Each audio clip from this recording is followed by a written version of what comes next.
Mga kaigsuunan ko, dugay-dugay na kong nawala pagkamayor.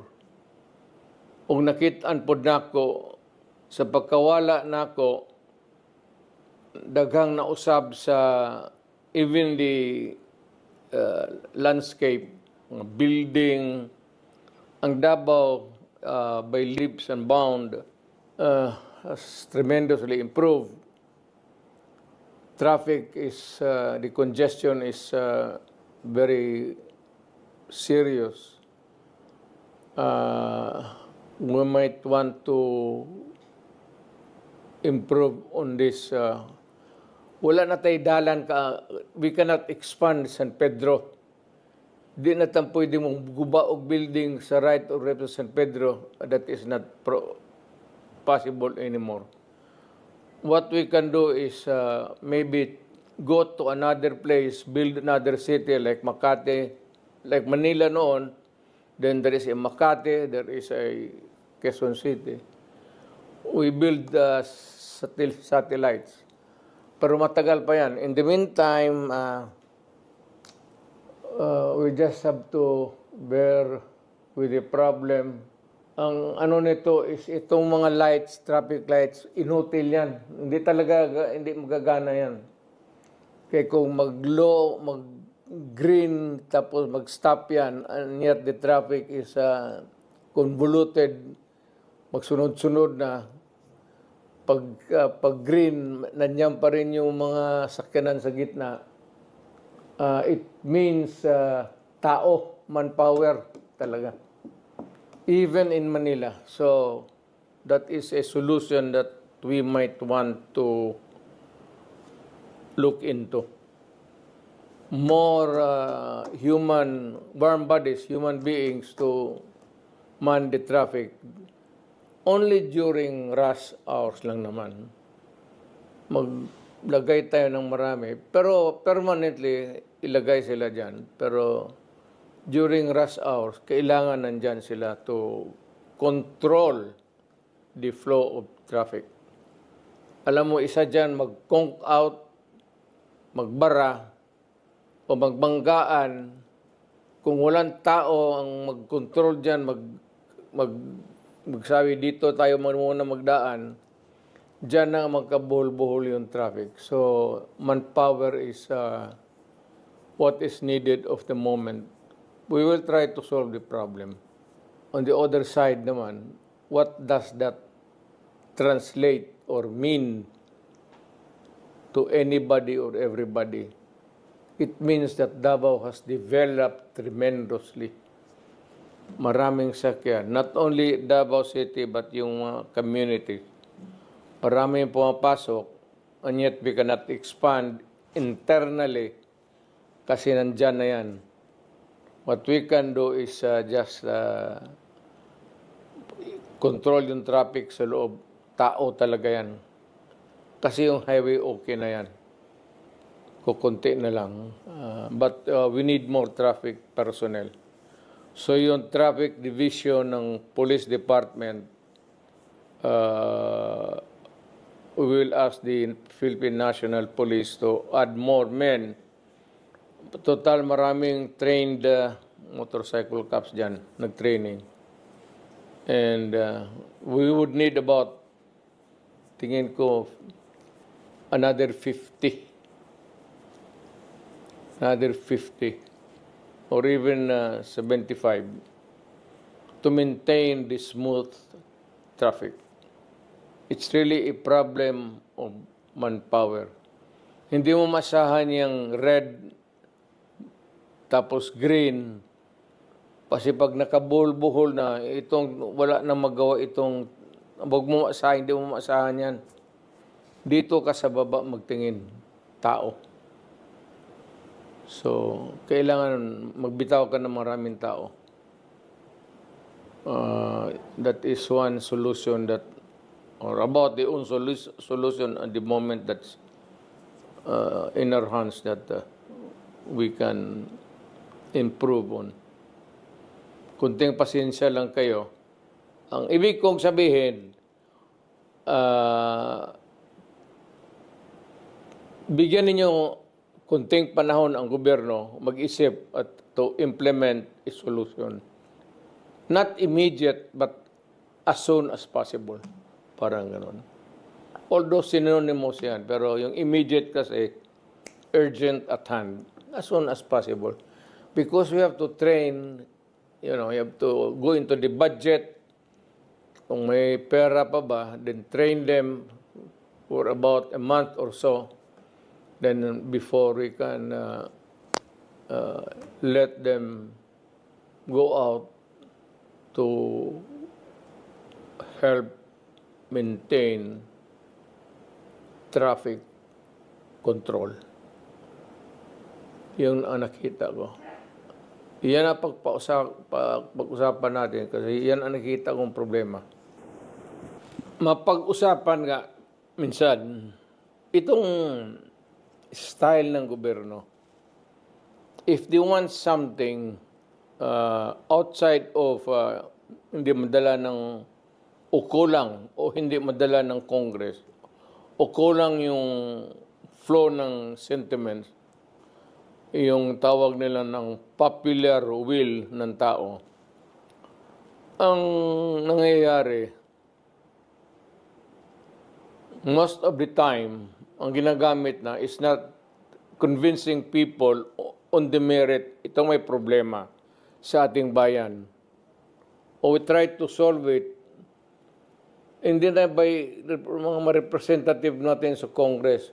Shortcut na yan, ginagamit nila pera. Ayuda. Pinaparaan sa ayuda. Remember, tandaan ninyo mga Pilipino, kanang ayuda, inyo yan. May, Diyos ko po,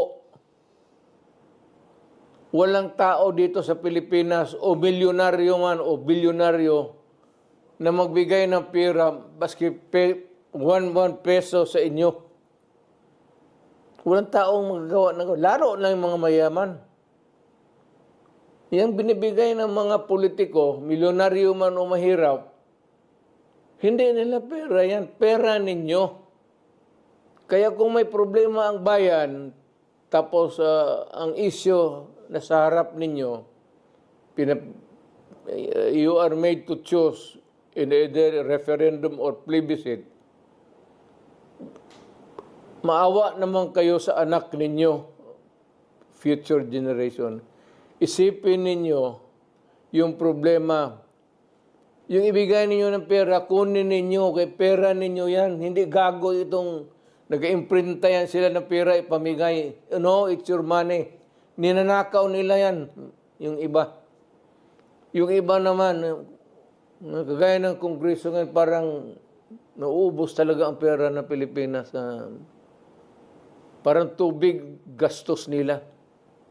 Uncontrolled use of money. Basta halos imprinta na lang, baski wala na value.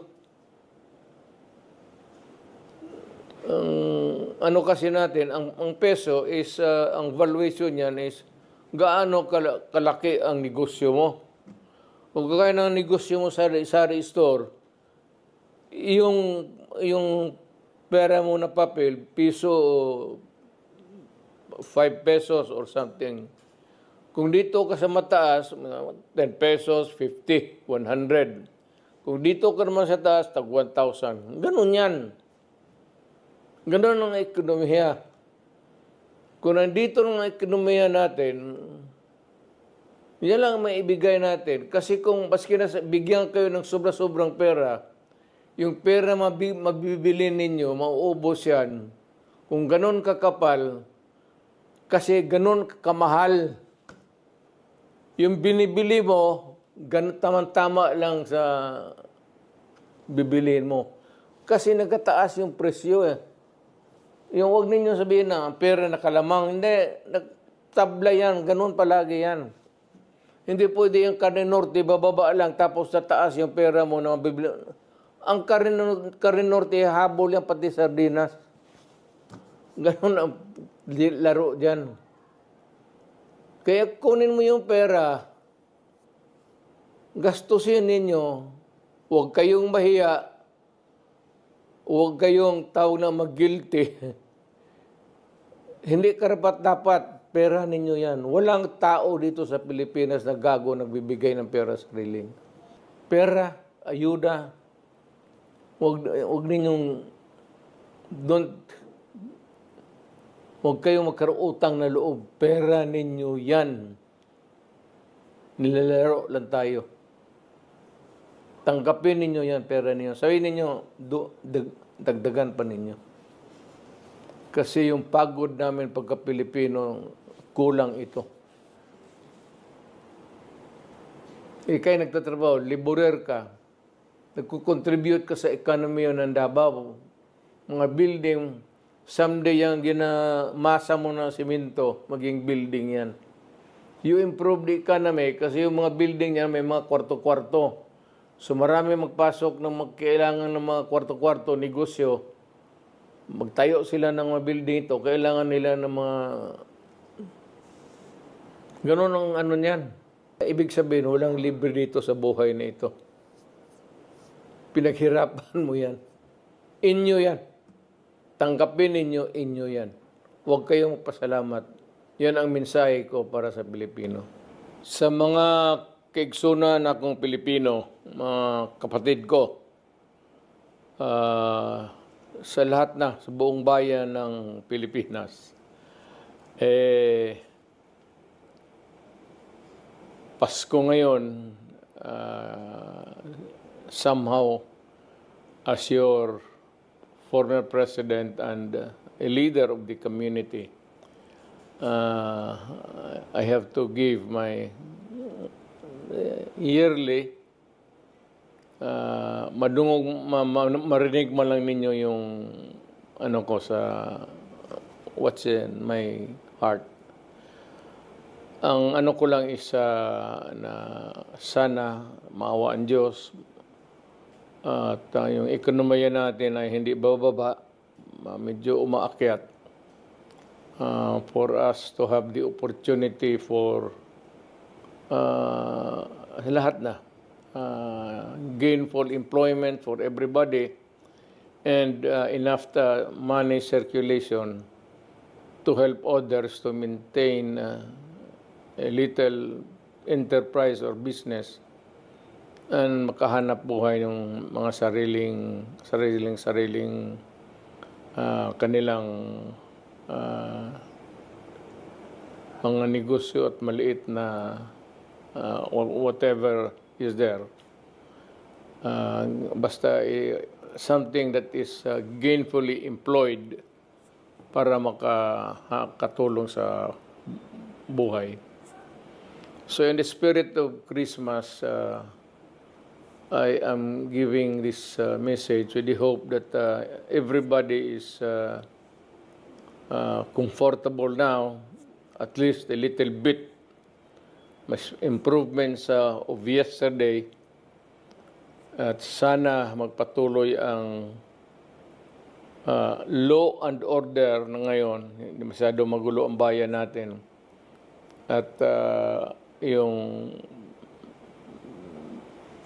peace in the community at the very least will be maintained.